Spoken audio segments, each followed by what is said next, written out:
and welcome. This is Lisa Jones, and you are listening to the Exploring Death podcast.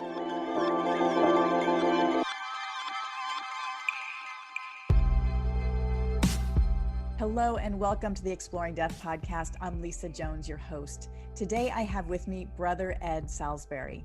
Brother Ed has been described as an elder gentleman of compassion and wisdom, with many mystical, spiritual, and near-death stories of enlightenment and tragedy. He is described as a small-town, coastal, Texas country white boy who has known life and death in many ways.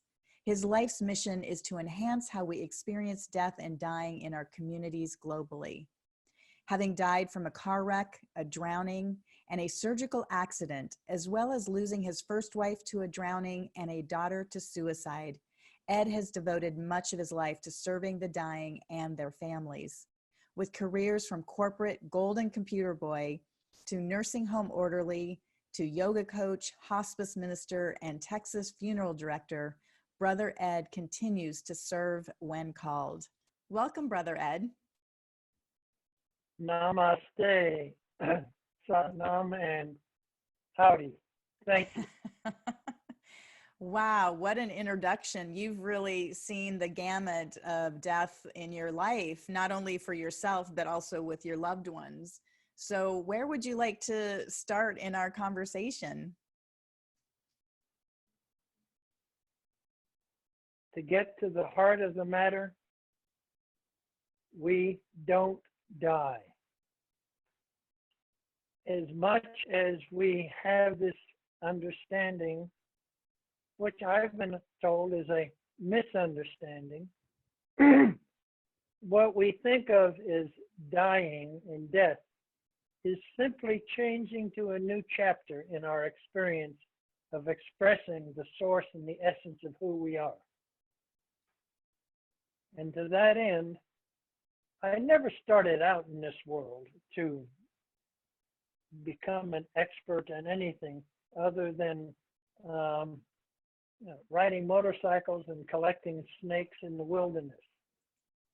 However, as Spirit would allow, I have been gifted and challenged with the opportunity to experience my own and other people's death and how to bring a message to the communities we serve that it's not anything to be feared nor pursued, but to be revered and respected so that it can be embraced and experienced in the most holy way. Wow, that's beautifully said, because I agree. I feel like our society has really put death kind of behind closed doors by creating this institution around it and kind of taking when people have died and putting them behind closed doors or into a mortuary or, you know, the back hallways of hospitals, and not allowing us to really be in that beautiful moment of transition, which I've witnessed not only with my husband and my parents, but now as a hospice volunteer. Those last 24 hours when I sit vigil are probably the most holy experiences. Well, they are the most holy experiences I've had, short of, again, giving birth to my two children, which again, to me, it's a birth into a new dimension. It's not an end, it's a beginning, not only for us who lose the loved ones, it's a beginning without them on this earth, but it's a beginning for them in their transition. That's beautifully expressed, Lisa, and I concur wholeheartedly. For your audience, I'll give them a quick insight of how I had been, like I said, growing up in small coastal Texas, being an altar boy and a Boy Scout, and then off in the military, finishing college, into industry, having an experience of thinking I had outgrown the church that I had grown up in, and I had become more worldly, and I didn't need that limited perspective. Then I crashed my car into a tree. And the essence of that experience And I'll try to make it briefly, but here I am thinking I'm God's gift to women, driving my Firebird convertible around Atlanta, Georgia, when going home from a football game late one night, I totaled my car into a tree. When that happened, bam, it was like a swinging door had hit me from behind. And when I caught my senses, I was looking around, what happened? And I was looking down as if from a second-story building at this car crashed into a tree, smoke and flames coming out, and a body slumped over the steering wheel. I looked down at that and I said, wow, dang, that looks like my car. And as I stopped and watched people rushing out to it, I said, that's my body. If that is my body, then who am I? No sooner had I poised and grasped that and asked that question than I found myself sucked up like a piece of dust into a vacuum hose, so to speak, cascading through the stars that I had studied and navigated by as I was in the Navy. And I found myself into this wonderful, euphoric, bright white light. And the best way I can describe the experience is a time when I was freezing cold out in the cold, bitter rain until I finally got home and sat into a nice hot bathtub. Imagine that for a minute. And there I am, looking into this bright white light, wondering, where am I?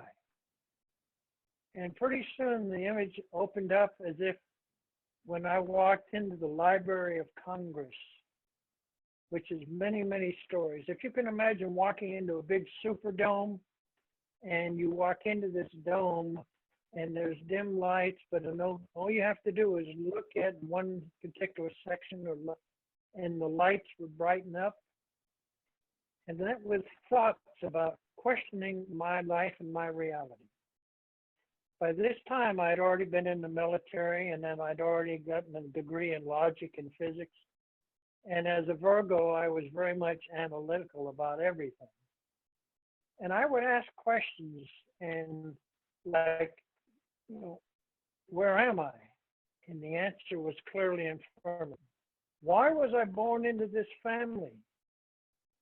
What did Jesus mean here? Everything, my relationships, my struggles, everything I questioned about the world and how it worked was clearly answered simply by posing the question and the answer comes up. It was like, a Google search engine decades before we ever had that technology. But every question I had about the reality of my experience and the purpose of my being was answered. And this is something many near-death experiencers have shared with me as well. We all struggle to find ways to describe this, but it's a marvelous gift when we reach that point. After I had saturated myself with all the answers I wanted, then I was like, well, what next? And then an image started to coalesce in front of me, if you like Star Trek in the transporter rooms. There was this bubble coming together, and there, standing in front of me, was this dancing figure. The Master Jesus that I had prayed to as an altar boy growing up, with his arms out. And I thought I'd see him on the cross, but no, he had him up dancing. And he turned and he recognized and reached out to me and said, you're here. I'm always with you. And it was like, I can't believe this. It's true. And the love that he showered out of his face and his smile was greater than anything on earth I've experienced. But if you've ever felt the love of your newborn child, or you can recall being loved by anyone in that gaze. And and in this time in my life, I have great joy. My grandchildren say, "Papa," and it's like, yes, I was loved and greeted by the master that I'd always wanted to see. And after finding that place of connectedness and knowingness, he pointed over with his left hand and says, he's waiting. And I knew he wanted me to look where it was pointed, but it was like, I don't want to look away, not from this place. It was a loving command. So I turned and I looked. And lo and behold, as I'm looking up, there's this figure sitting on a throne, a grandfather, godfather-like, Father God himself. God, beyond anything I could conceive, but an image of, best thing I've found is Moses in the Ten Commandments movie, if you want. There was this loving Godfather grandfather God saying, come. And he patted his leg, his left thigh, and he said, come. Can you imagine how that would feel? And for the first time in all of this experience, it was like I became self-conscious. Up to that time, it was like my focus was so captivated, as if you're focused when you start to trip, you're paying attention. When I was going down the highway, at 60 miles an hour, adjusting the radio station, thinking, where am I going to go next? And the front tire blew out. All my attention came to right here and now. Well, here I am being invited by God to sit in his lap. And I start, not me. You want me?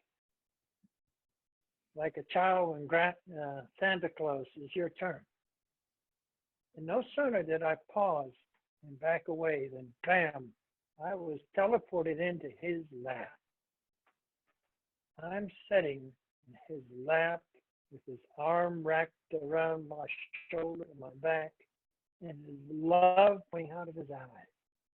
There he is, looking down at me with his loving smile, asking, do you know how much you're loved?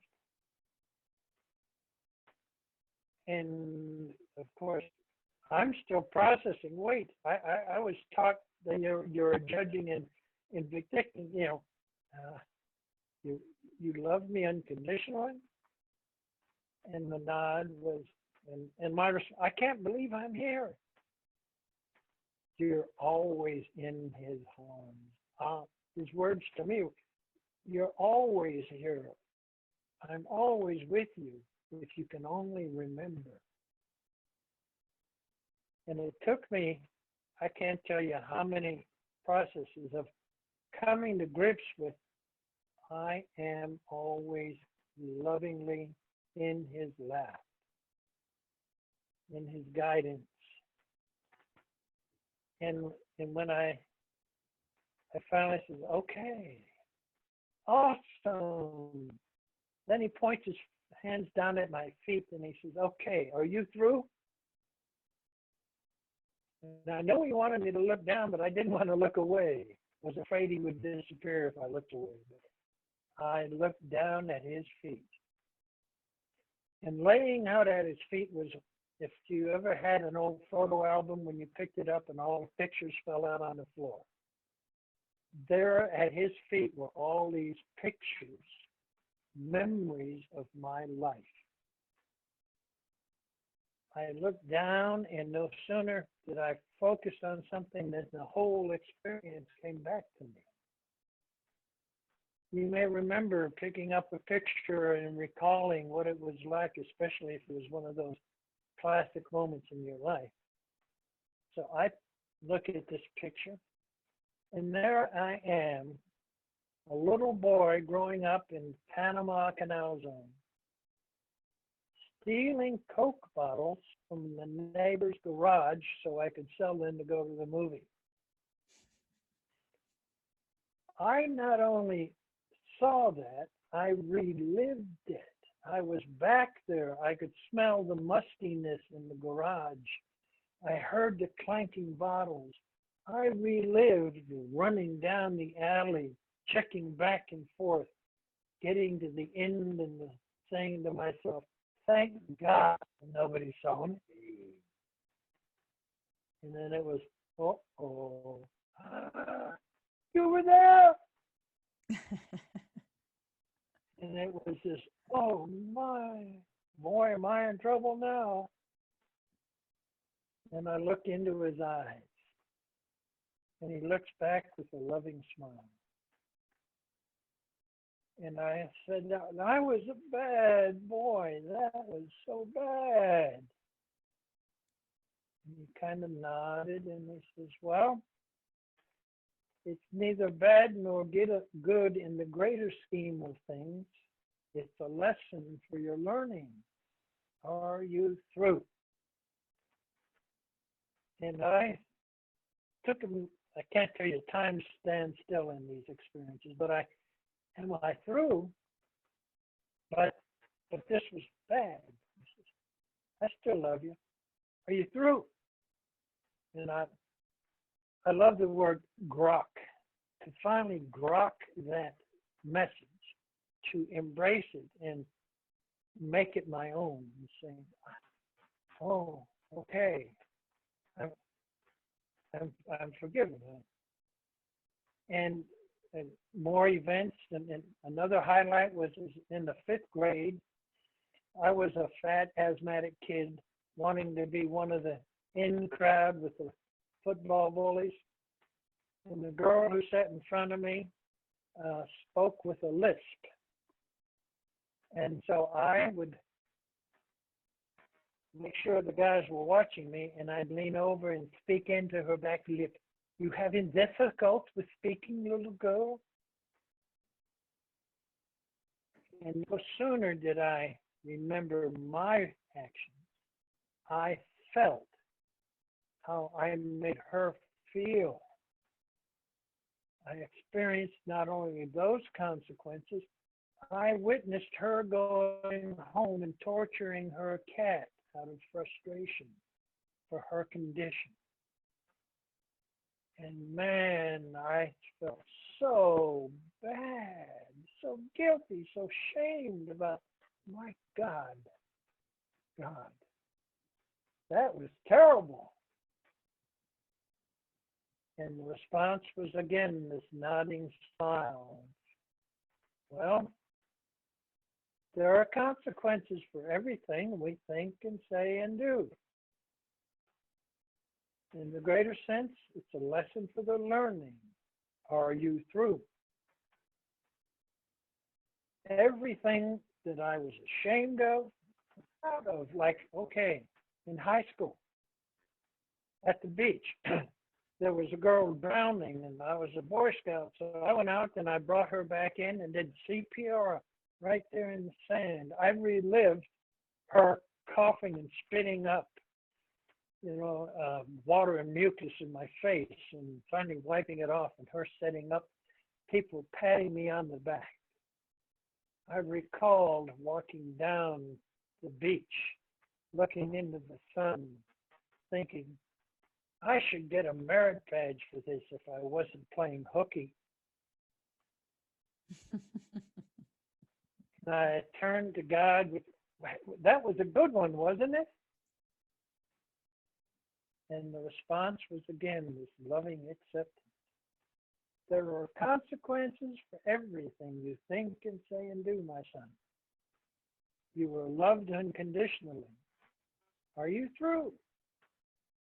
So I went on and on, Lisa, all the way down to the fact that, the day before I relived submitting an expense account where I had embellished my time because I was working 60 hours a week and only getting 40 hours a week pay. I deserve more. And every time I would relive this, I'd turn to God with this, that was bad. There are consequences. Once or you will always enjoy or suffer the outcomes. Are you through? Well, by this time it was like, through. Well, there's no way I want to leave here. I'm I'm good with this God. Then I had one last thought. I let Mama know I'm good. I'm happy for her not to worry about me.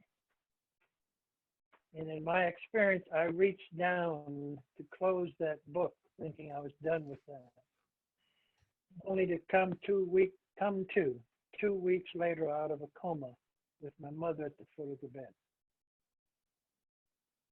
Wow. So do you not remember? So when you closed the book, that was the end of your memory of that moment? That was the end of that near-death experience. And essence and elements of it will become clearer as I guess, as I become more grounded, centered, and cleared in my own way. Hmm. Fascinating. My goodness. I've heard that. I've heard stories of people where they actually feel the consequences of what they've done to somebody. Yes. And it's so painful to witness that, based on what I've heard. And thank you for sharing that, because I think that's something people need to think about when they're acting the way they do toward others, that whatever they think, do, or say have consequences. And most likely you will have an opportunity to relive that and to feel what that person was going through when you maybe did something not so nice. We are all interconnected. At our essence, we are energy manifesting as a form to play out a consequence, if you would, of maybe a previous life or an opportunity in this life to experience and express grace, wisdom. The highest for me is service to others. I look to share with other people examples. I think a movie we had called The Matrix, Yes. another one called The Avatar, come from, I think, a perspective and an awareness of the nature of who we are beyond what we see in the mirror and what we feel when we reach out and touch physical form that we currently inhabit. Absolutely. Wow. My goodness. So that was just your first near-death experience. Did you have similar experiences of out of body and connection with Jesus and God in the other two, or? They were different. and before I'd go to that one, it wasn't long after that I was on the way to propose to a woman I'd been dating in Atlanta. And so I did marry Gloria. Gloria and I went back to school and back to Austin, Texas to grad school. And then I got a job selling network services in Houston, Texas to the oil and gas industry.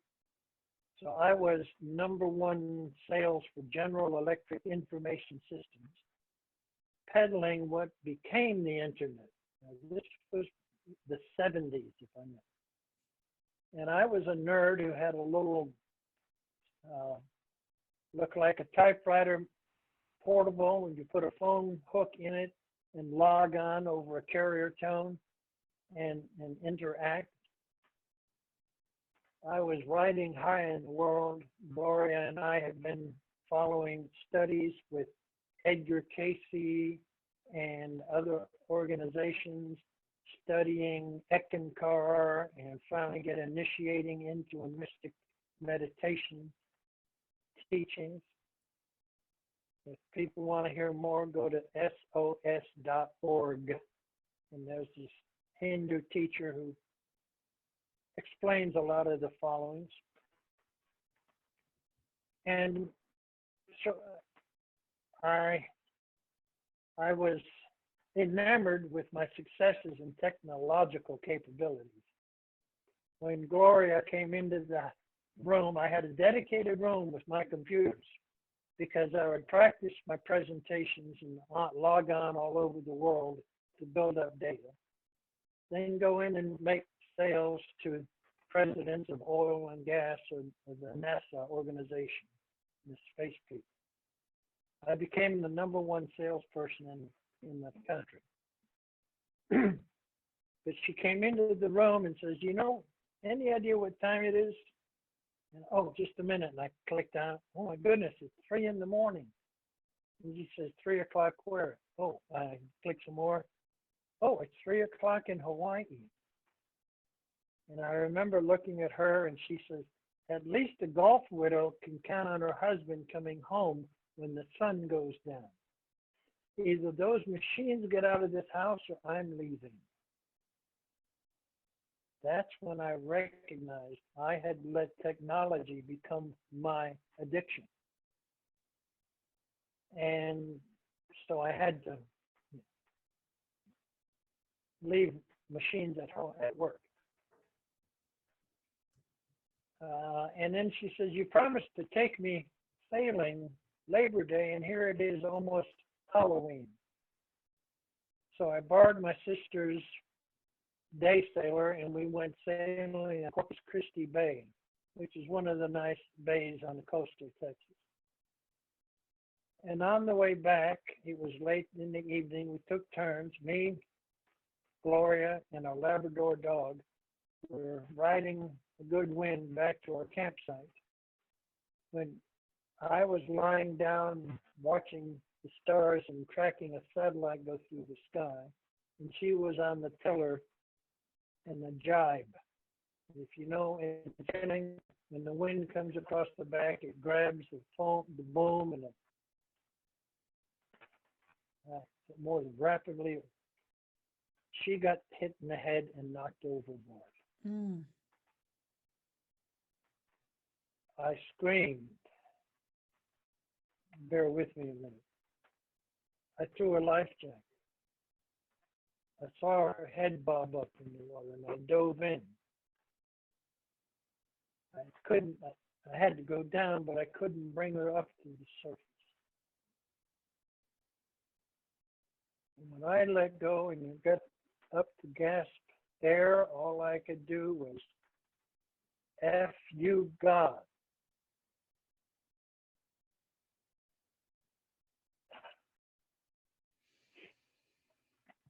And I screamed and I cried, and finally I got ashore. By that time, the police had come out for rescue. And I don't even remember what happened and how we ended up doing a funeral for her, because we're in the days when that happened. But after she was gone, I lost interest in being the best of anything and decided to go visit my cousins in California. Suffering still from consequences from this original auto wreck. And by this time, I'd had 5 more major surgeries. In the original auto wreck, skull was cracked, broke my chin, steering wheel through the chest, and a ruptured intestine. I was literally a lifeless, bloody bag of broken bones delivered to Grady Memorial Hospital in Atlanta and given to an intern as an exercise to see if he could do anything with this lifeless body. Obviously, they found enough vital signs to bring me back, and I give praise to modern medicine to bring us through critical situations like that.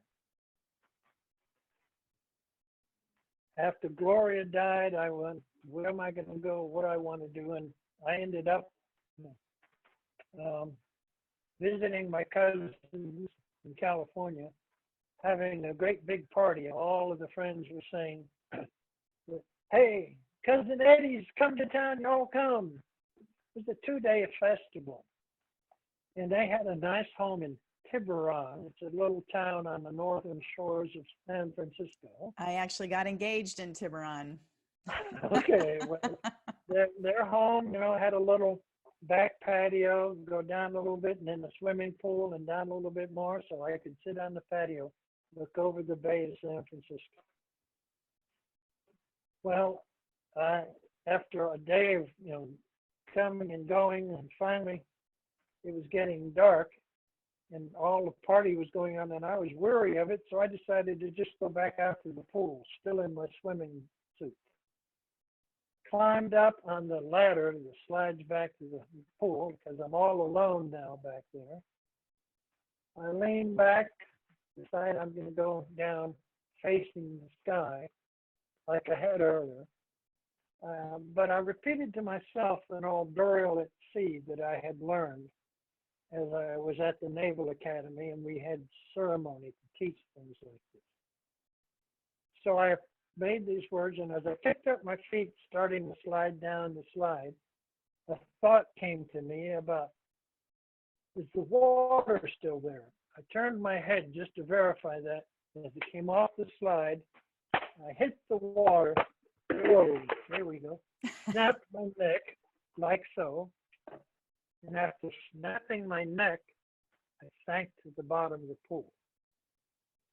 Oh my goodness. Next thing I know, I'm there again looking at my body at the bottom of the pool. Slowly, steadily, I start to lift off, and then I can see over the roof and the cars in the front. I'm starting to draw away in the way, then I can see the whole bay. I love a movie Out on a Limb where it shows, what's her name? The star leaving the hot tub. I left and could see the curvature of the earth. Instead of going into the light, Lisa, I backed my way off the earth until I could see the whole, not the aurora borealis, but I could see the earth as the heart of the angelic form of Mother Earth. And I kept going back and back until it was like, oh, and then there I turned and I'm in the light again. This time, this first figure that comes to me is my grandfather. My dad's dad was there, looking as young and robust as the day he had come to visit us in Houston, Texas when I was in the fourth grade. And there he is getting off the train then, but now he's in heaven. Eddie, my boy, there you are. And I run up to him and he hugs me with his great love. Then he hauls me back and he says, now I want you to give your father a message. Oh, okay. I want you to tell him to quit taking life so seriously.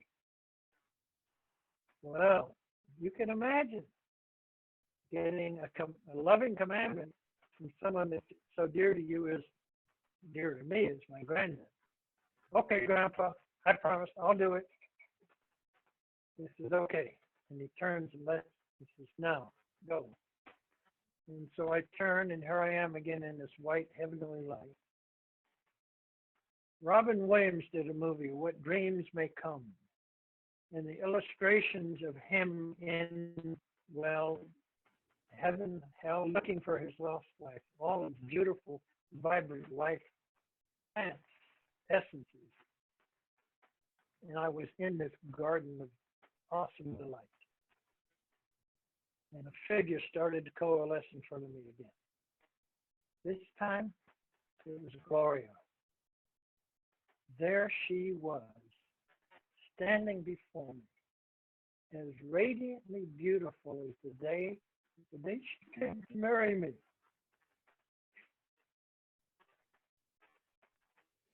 And she was there, and I, Gloria, Gloria, and I ran to her. Oh, darling, I'm so sorry. I failed you. It was wrong. I should have been the one to die. I'm so sorry. She hugged me and I wailed, and the grief, and the guilt, and the anger all kept coming up.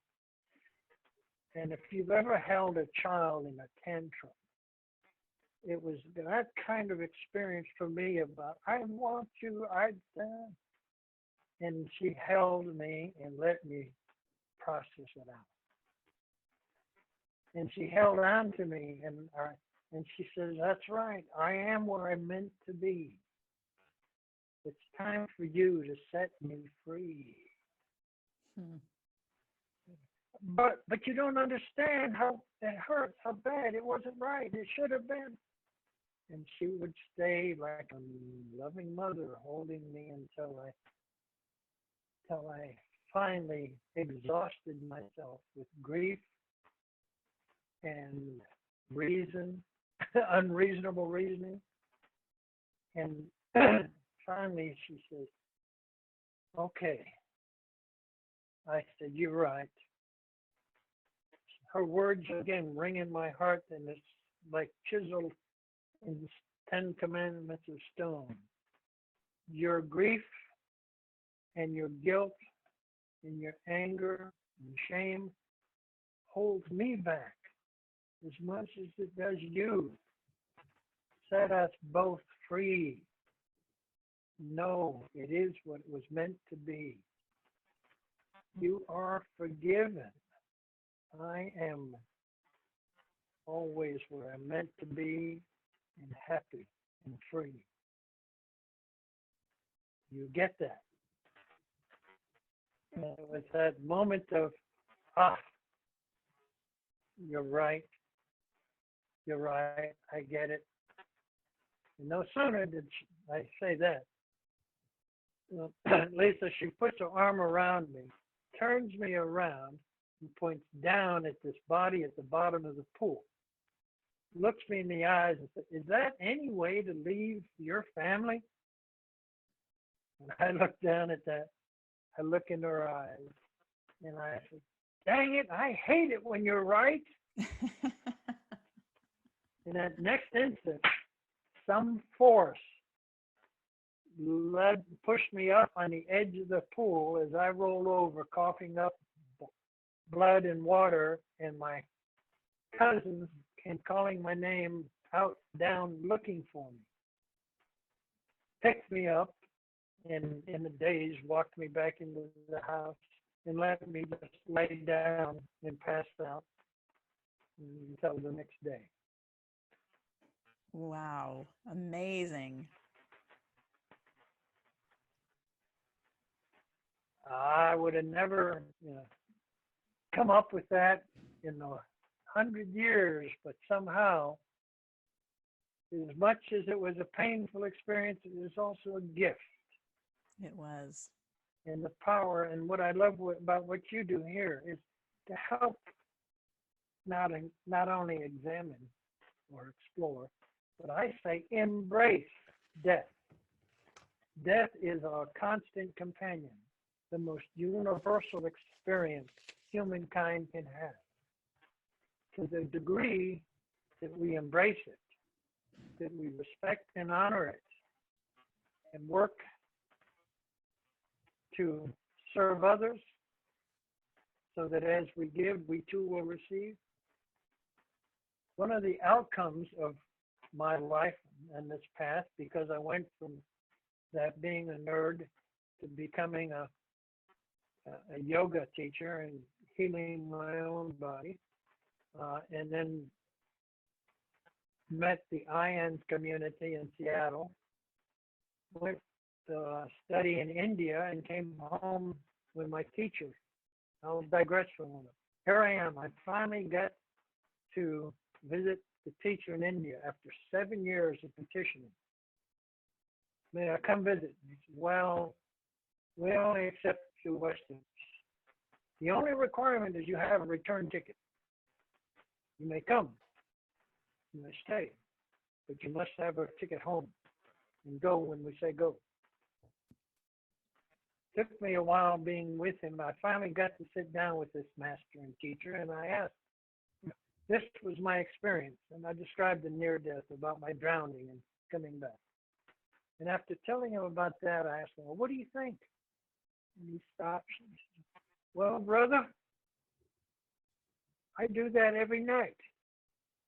Didn't our Master Jesus say, die daily? And I thought, whoa, gives it new meaning. And that's the power that has been the source in enjoyment for my searching for the highest form of meditation. And in searching, I became the Hatha Yoga with Vishnu Devananda and the Sivananda teaching. I've worked with Yogi Bhajan and a bunch of others, Ekankar and, like I said, Casey Zayari. The wisdom of God will come to us as we seek stillness within ourselves and follow the guidance that comes. My most recent excitement is a thing called two-way prayer. Oh, tell us, two-way prayer. Two-way prayer, practicing two-way prayer. And this is out of a dear mentor of mine who is in my 12-step recovery program, men's group, that as we're ready to find some truth within, we might, before we sit to meditate or before we sit to go to sleep, write down as if you were writing to God in person, or your higher power, or your guardian angel. I am concerned about whatever it is, write it down and put it down with a pencil next to your bed, where your hatha, wherever you're sitting. And then go into sleep or meditation. When you come out of that, pick up that pen and flow, and just don't edit, don't worry, just let everything come through as if something from within is speaking, saying, well, my dear son, my dear friend, in regard or whatever. That is how I find a greater insight into the gift that is the source of our being. That's beautiful. I stumbled upon, I call it automatic handwriting, after my husband was diagnosed with cancer, and I just was able to write down on a piece of paper, I would say, dear angels, what would you like me to know? And then just open myself. And it was amazing what came through. I felt so much love and guidance and support. And it took me a while to discern that what was coming through was somebody other than me. But it's so powerful. So I'm excited that you're doing this as well. And I'm excited to recognize I'm not alone, that we are too. And for those of you who are watching this, please find time on a daily basis to be still. Mm-hmm. How do we tune into the inner wisdom? As I've been active in the near-death experience community, in the spiritual seeking community, in the recovery community, because there was a time after I'd lost the business in Seattle and lived in my mother-in-law's garage in San Diego that I went off the deep end and was a homeless drunk. And so I've had experiences on the back alley gutters of life, as well as the pillars and altars of heaven. And I've come to recognize it in finding stillness within. We can recognize that we are in the lap of God. Yes, beautiful. An analogy, and I'd like your input in how this might sound to you. There is a sound, a frequency, an audio, what's called the audible life stream, music of the spheres, an inner radiating light that comes in it when we are totally still between thoughts. Meditation is not what I think, it reveals itself between my thinking. And listening to that tone, a lot of near death experiences talk about, oh, I hear it. And my wife is a chiropractor and a near death experiencer as well. Talks of a patient who heard this ringing radiance within and thought it was tinnitus. And after 3 major surgeries, he was deaf, but was still there. To me, it's the carrier tone of spirit. Yes. You know what it's like when you hear a fax tone? Mm-hmm. And there's a tone, and then when you put it down, the machine comes out with images. Well, there's an analogy. Just as you hear that carrier tone bringing images, manifesting form, now we have 3D printers. Well, our consciousness is the 3D manifester of that carrier tone called spirit. That's beautiful. I love it. Wow. I'd like to pull some cards about that connection if you're open to that. I've watched that. I've loved it. And I also want to acknowledge, Yvonne Carson. I've been watching, Edmund is a good friend, Peter Panagori, a lot of these people, and I love what you've done. Rick Ralston? Yes. Was that earlier today? Yes, today it just came out. Mm-hmm. You do a beautiful job with those. Thank you. Oh, well, thank you, Brother Ed. Well, so yeah, this is specifically about the idea of connecting in that inner between place. And the first card is always the blockage card. And I love it. It's gratitude. And what I'm getting about that is because nobody really talks about this inner frequency or this in-between frequency. And so the guides are just saying they're so grateful that you're bringing it up because most people don't know to be grateful for that in-between space. Do you understand? Say more, because I think. Yes. Well, because it's the blockage card, what they're saying is people don't even realize to be grateful for that in-between space and to even look for it because they're unaware of it.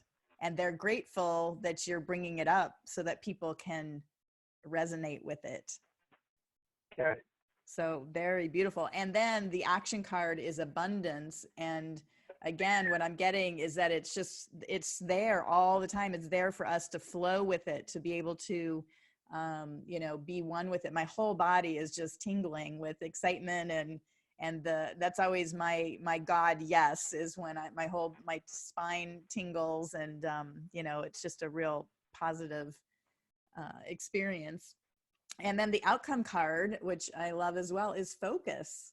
And so that's when you're able to connect into that in between, that carrier tone that you speak of, which I've been able to. And at times there were these amazing moments.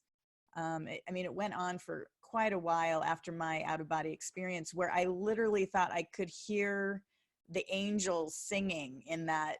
Like I'd be in my car without the radio on and just hear this beautiful angelic choir singing. And then I would find myself humming the tune with them. And I literally thought I was going crazy, but I love that you've mentioned this because I think that's what was happening as I was really tuning into that in between space or that field, which most people just don't really get to, again, because of our busy, crazy schedules and all the frequency that's happening around us, all these cell phone waves and internet waves and all those other things. It is sometimes difficult for these beautiful celestial waves to connect with us. So thank you for bringing that up.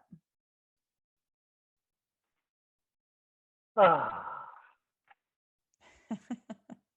want to share with me with three deep gratitude. Okay. Inhaling.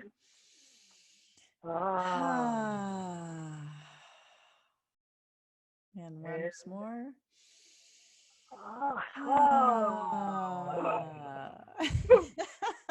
It was good for Wow. me. That was great, Brother Ed. Thank you so much. So is there any final words you'd like to share, or, anything that Spirit's guiding you to share with the listeners right now before we wrap up our beautiful conversation? I'm just so grateful for your amazing testimony for what you've been through. A calling that could be very fulfilling. There's a new movement happening in the world called death doulas. I came from leaving India being told to serve others, not myself, and became an orderly in a nursing home for a year. Then I had a hospice agency, and I've done a lot of private duty, and I've been called on to assist people in end of life and crossing care. And as you may have shown, I just retired again from 5 years as a funeral director with the IBM of death care out of Houston, Texas. And what's happening in our world today is more and more people are being called to serve those who are transitioning, embracing, enhancing, encountering death. And if they want them, my favorite song is In the Graveyard. What is it? Dancing in the Graveyard? Yes. Della Reese. Google it and watch it, because, I've participated in over 300 funerals in the past few years. And it amazed me that what predominates is there's laughter and hugging. As a minister, I was always called, graveside, to help people release their grief. But as a funeral director, I've got to watch how, after you release the grief, then comes the joy. Yes, I love that. That is so much. And I love that. I took a death doula training 2 years ago here on Maui. My dear friend has a death store here. His name is Bodie B. I've been following Bodie, Yes. and of course, I've been invited to participate with the group. And Deanna Cochran, I don't know if yes, she's a wonderful woman. I would love to get her on this show as well. Well, Deanna calls me her hippie uncle. Well, wonderful. That's so great. Well, thank you so much, Brother Ed. This has been such a delight speaking with you. And I just want to congratulate you for all of the beautiful work that you've done and how you're spreading the word of, helping make death more, just more open and more, a death positive culture is what I think you're helping create. Give it the respect it deserves. That's right. Thank you for listening to the Exploring Death podcast. This podcast is for entertainment purposes only. Before you make any financial or legal decisions, consult a professional. This show is copyrighted by Exploring Death. Written permission must be granted before syndication or rebroadcasting.